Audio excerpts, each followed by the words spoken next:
Bueno, buenas tardes a todos. Primero, muchísimas gracias a la comisión por habernos invitado a hacer este proyecto, vamos a hacer una reflexión en relación con el proyecto. Yo voy a externar sobre todo varias dudas que me surgen en relación con la lectura que yo hago del proceso. Muchas de las dudas que tengo es porque no logro comprender, digamos, cuál es el alcance de la norma y que me parece importante que también esos temas se aclaren.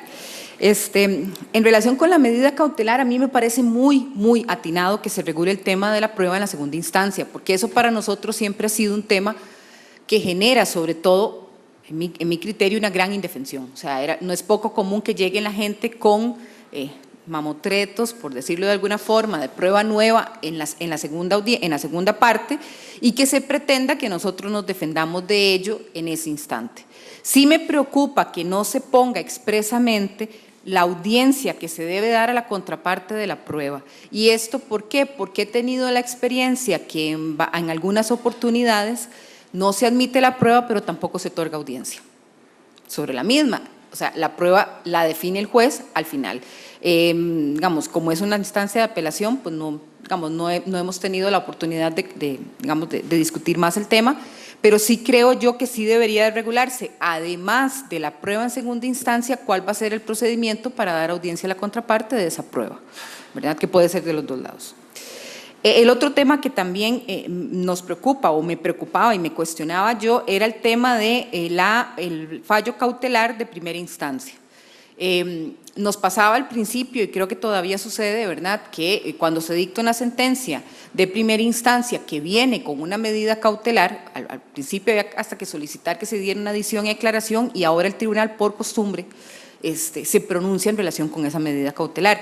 Yo creo que debería de haber una norma que diga expresamente que el tribunal que resuelve en primera instancia tiene que pronunciarse sobre la medida cautelar que se había dictado en la primera etapa por parte del juez tramitador, y porque es el tribunal el que podría ajustar esa medida cautelar de la mejor manera en relación con la sentencia que está dictando en ese momento. Pero además porque es el proceso que se utiliza, sobre todo, digamos, puse de ejemplo el Código Procesal Penal, en el sentido de que el órgano que tiene la competencia para conocer del proceso en ese momento es el que dicta la medida cautelar, incluso que resuelve la medida cautelar en el caso en que ésta se presente.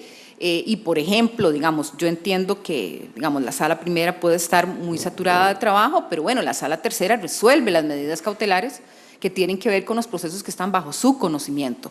Y los tribunales de apelación penal también tienen bajo su responsabilidad la resolución del proceso de medida cautelar que se emita o que se suscite en la etapa procesal en la que ellos son los responsables del proceso. Entonces, sí, en esta oportunidad, pues llamaría la atención a ver cuál es realmente el órgano competente que debería de conocer de esta medida cautelar, porque la propuesta que se hace es el juez tramitador, que ya para el momento en que se dicta la sentencia, pues ya no tendría ni siquiera competencia para conocer el proceso. Entonces, o sea, esa es una de las dudas. Obviamente, yo encantada de que haya condenatoria en costas en relación con la medida cautelar, por razones obvias. O sea, la experiencia es que muchas veces se presentan hasta 5 o 6 medidas cautelares sobre el mismo tema.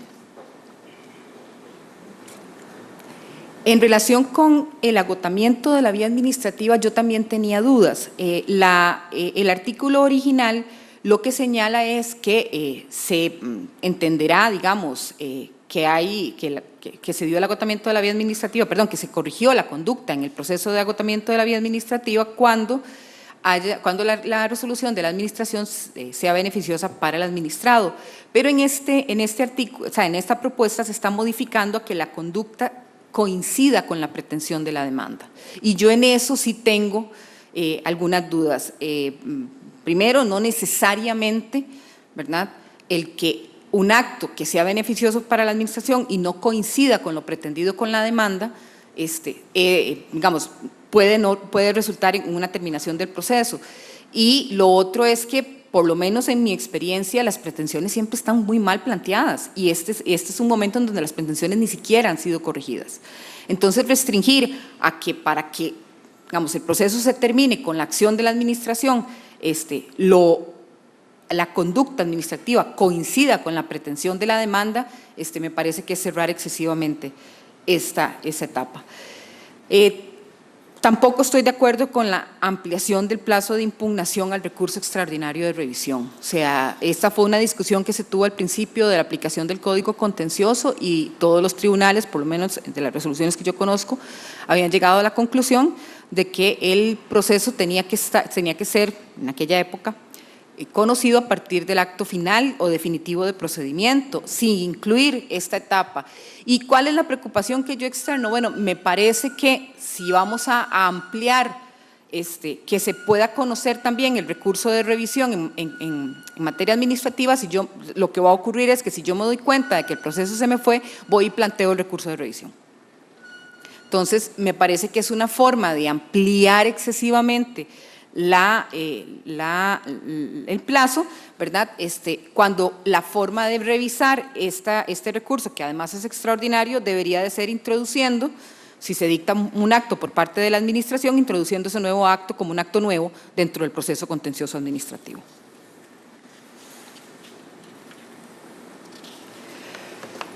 Tengo mis dudas en relación con el plazo para la interposición en materia tributaria, y la duda que tengo es básicamente, bueno, la redacción, creo que es un tema de redacción. La redacción original de la norma decía que esto incluía además a la lesividad. La reforma que se hace elimina eso, pero no incluye esa inclusión de la lesividad.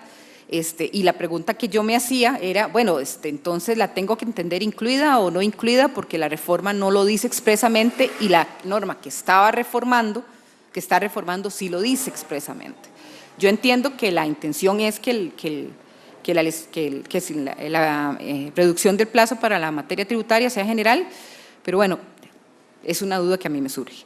Y por otro lado, que me surge la duda de qué pasa con los casos, son 3 años, ¿qué pasa con los casos que ya habían sido resueltos en sede administrativa y para la cual tanto la administración como el administrado puede estar confiado en que son 3 años? O sea, ¿es necesario un transitorio? Yo creo que sí, yo creo que esto habría que regularlo a través de un transitorio como el que tiene el Código Contencioso en relación con los procesos.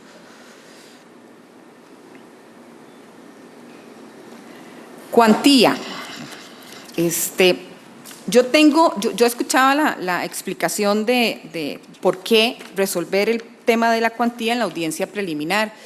Sin embargo, mi duda es si la definición de la cuantía tiene apelación, entonces la audiencia preliminar se va a suspender para conocer esa apelación. O sea, pareciera que la cuantía, para mí, debería de definirse desde el auto de traslado. O sea, y que sea contra ese auto de traslado que se impugne, ¿verdad? O en una resolución posterior que sea cercana a eso, pero antes de la audiencia preliminar, porque si no vamos a tener que suspender la audiencia preliminar para irnos a apelación. Entonces, digamos, eso me parece que también podría representar problemas.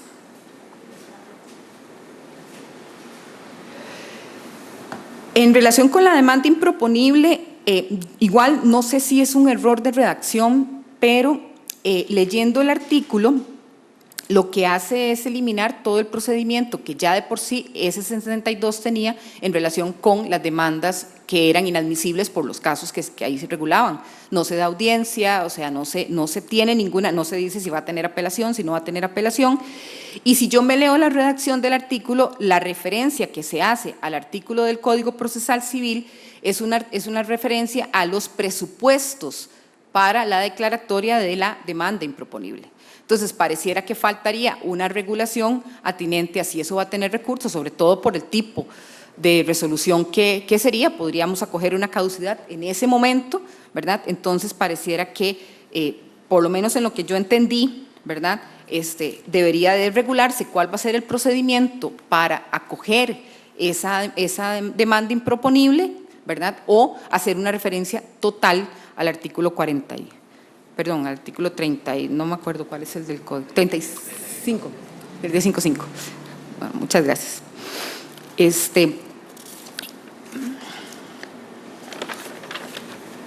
En relación con el proceso sin audiencias, Yo tengo mi duda de cuándo debe definirse, y es que un proceso sin audiencias es diferente, y lo digo totalmente desde la óptica de contestación de la demanda. Es distinto un proceso sin audiencias a un proceso con audiencias. O sea, yo no contesto igual la demanda si yo no voy a tener más oportunidad para referirme al caso a que si me van a dar audiencias sobre el tema. O sea, y es un tema de estrategia. Entonces, ¿cuándo debería definirse que un proceso es sin audiencias? Al inicio. O sea, al inicio, ni la parte actora, digamos, va a esperarse a ver qué dice la Procuraduría para terminar de armar su demanda, que es lo que ocurre ahora, ni la Procuraduría se va a esperar para justificar las defensas previas en audiencia preliminar. Y lo digo con toda la transparencia del mundo porque, digamos, esa es un tema de estrategia que para mí sí es importante.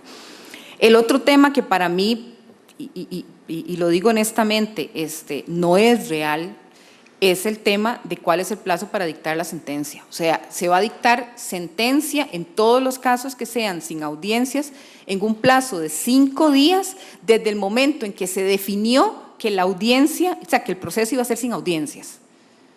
¿Verdad? O sea, el momento en que ya el proceso se pasa, ni siquiera son 5 días desde el momento en que el tribunal recibe el expediente. ¿Verdad? Entonces, o sea, ese plazo no es real. ¿Verdad? Y yo supondría, ¿verdad?, que si vamos a buscar celeridad, este mecanismo va a ser usado por muchas personas. Entonces, o sea, eso nos vuelve también irreal el tema. Yo creo que el plazo debería de ser a partir del auto de pase al tribunal decisor, digamos, que quien lo tenga pueda contar a partir de ese momento, porque si no, no sabemos cuánto tiempo puede pasar. Y no hay ninguna consecuencia de no dictar la sentencia en plazo, y esto lo llamó la atención. Yo no estoy de acuerdo con las sanciones de nulidad, y lo advierto desde ahora, de las sentencias, pero la indicación de un plazo que tampoco es real para dictar la sentencia sin una consecuencia, digamos, me parece que no es necesario. O sea, tiene que haber alguna situación. Me parece que la sentencia tiene que dictarse en un plazo razonable, y la razonabilidad de la sentencia, como lo indicaría en la próxima resolución,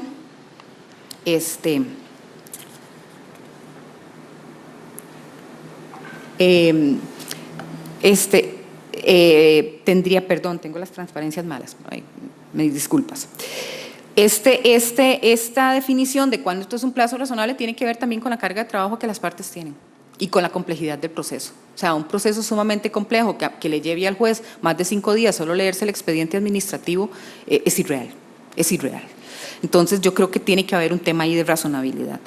Por último, me preocupa a mí mucho que si no hay audiencias y hay contraprueba, porque no sé si va a haber contraprueba, ¿verdad?, ¿qué pasa con la prueba de la contraprueba? Yo no me puedo referir ya más a esa contraprueba.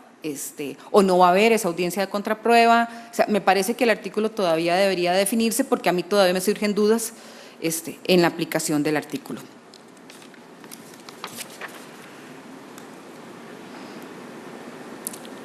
Audiencia preliminar.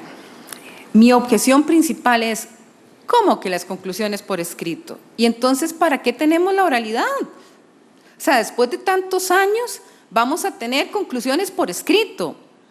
O sea, yo no veo cuál es el inconveniente de hacer las conclusiones orales, y yo supondría, ¿verdad?, que esas conclusiones son vistas por el tribunal o la persona que tiene que decidir. O sea, y es que, a ver, al final no es igual hacer una conclusión por escrito que una conclusión oral. La explicación es distinta. Entonces, o sea, sí, no, a mí, y esto es una cuestión de gusto, a mí no me parece que las conclusiones tengan que ser por escrito. O sea, si no, ¿para qué tenemos oralidad? Nosotros hagamos el proceso todo escrito. ¿No? Otra duda, y a esto me surge en relación con la audiencia complementaria, insisto, puede ser que esto no lo haya entendido, pero si yo reitero la defensa previa en mi discurso de apertura, que me parece una excelente idea, porque yo nunca he entendido para qué sirve el discurso de apertura, y eso es lo que hago, reiterar las defensas que no me fueron admitidas en la fase correspondiente. Pero si se va a establecer la obligación, ¿por qué no se le permite al tribunal declarar ahí mismo que la demanda es inadmisible? ¿Para qué vamos a hacer el juicio? O sea, el juicio es carísimo. ¿Para qué vamos a hacer un juicio caro, recibir testigos y todo, si la caducidad puede ser evidente y manifiesta? Y muchas veces eso ha sucedido en la práctica. Entonces, yo no entiendo muy bien si la referencia que se hace a la inadmisibilidad por ser una demanda improponible se podrá hacer también en esta etapa, porque la referencia que se hace es como una competencia del juez tramitador. Pero si lo estoy entendiendo mal, pues me lo aclaran, y si no, no valdría la pena poner un artículo en donde se permita que en esta etapa se termine el proceso y no tengamos que escuchar audiencias, o sea, que no tengamos que hacer juicios con lo caro que eso es. Tengo una duda. Cuando entró el Código Procesal Civil discutíamos montones en relación a la regulación de la confesión, que se había quedado vacía en el Código Procesal Contencioso, porque el Código solo tiene una norma que dice que se permitirá la confesional. Yo no sé si sea bueno meter alguna regulación en relación con el tema, o decidir si se va a acoger la posición del Código Procesal Civil y eliminar del todo el tema de la confesión en este código. Pero sí me parece que sí se necesita, sobre todo para los efectos de cuál va a ser el efecto de una confesión ficta, por ejemplo.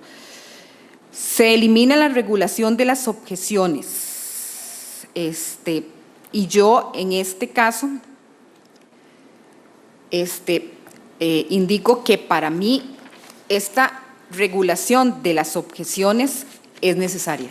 Si yo reviso el artículo 100, la propuesta de reforma elimina este párrafo que yo introduje en mi presentación. La regulación no hace una referencia al Código Procesal Civil. No sé, digamos, si para efectos de la regulación yo voy a tener que acudir, digamos, por el 220 al Código Procesal Civil, pero no hay ninguna referencia sobre el tema. Y me preocupa sobre todo porque, atendiendo al principio de que los vicios procesales se resuelven en ese momento, en el momento procesal en el que ocurren, ¿verdad? Me parece que eliminar la posibilidad de impugnar las resoluciones cuando a mí se me deniega una pregunta, ¿verdad? Expresamente haría pensar que ese recurso yo ya no lo tengo, ¿verdad? Y podría generar discusiones en relación a si yo necesito hacer ese recurso en la audiencia o si el recurso, o si podré impugnar esta resolución a pesar de no haber hecho ese recurso. Y también, y este es un tema de interés particular, la regulación del Código Procesal Civil solo dice que la pregunta se debe consignar, pero no establece la posibilidad de recurso.